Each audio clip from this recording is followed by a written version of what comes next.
భగవంతుడు తన భక్తులను కాపాడటానికి అనేక చోట్ల అనేక రూపాలలో కొలువు తీరాడు.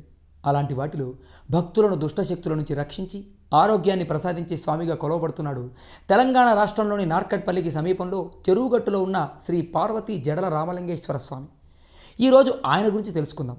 త్రేతాయుగంలో కార్తవీర్యార్జునుడు పరశురాముడి తండ్రి శిరస్సు ఖండించగా పరశురాముడు ఆగ్రహంతో 21 సార్లు భూమండలం అంతా దండెత్తి క్షత్రియుల్ని నామరూపాలు లేకుండా చేశాడు. ఆ పాప పరిహారార్థం వివిధ ప్రాంతాలలో 108 శివలింగాలను ప్రతిష్ఠించాడు.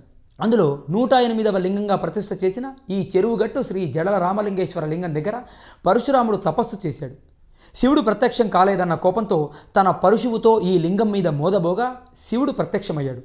ఆ భక్తవత్సలుని దగ్గర నుంచి కలియుగాంతం వరకు తానక్కడే ఉండి భక్తులను కాపాడుతాననే వరాన్ని పొందాడు పరశురాముడు. అలాగే పరశురాముడికి తాను ప్రత్యక్షమైన ఆ ప్రదేశం సుప్రసిద్ధి చెందుతుందని ఆశీర్వదించాడు శివుడు.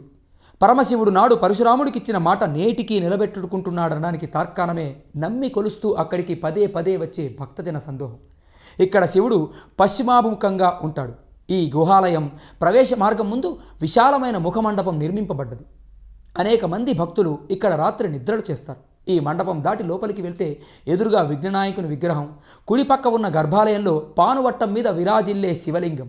ఈ లింగానికి నేత్రాలు అలంకరింపబడి ఉంటాయి. స్వామి వెనుక లింగానికి జడలులాగా ఉండడం వల్ల ఈయనకి జడల రామలింగేశ్వరుడు అని పేరు వచ్చింది. ఇక్కడ అమ్మవారు ఉండదు, ఉత్సవ విగ్రహాలు మాత్రమే ఉన్నాయి. పరశురాముడు ఇక్కడ అమ్మవారిని ప్రతిష్ఠించలేదు కనుక ఇక్కడ అమ్మవారు ఉండరు అని అన్నారు. అమ్మవారికి ప్రత్యేక ఆలయం కొండ కింద ఉన్నది.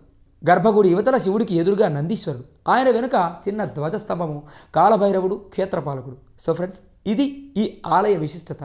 సో మీకు కూడా ఎప్పుడైనా చిన్నపాటి సమయం దొరికినా సరే వెళ్ళి వెంటనే ఈ ఆలయాన్ని సందర్శించుకోండి.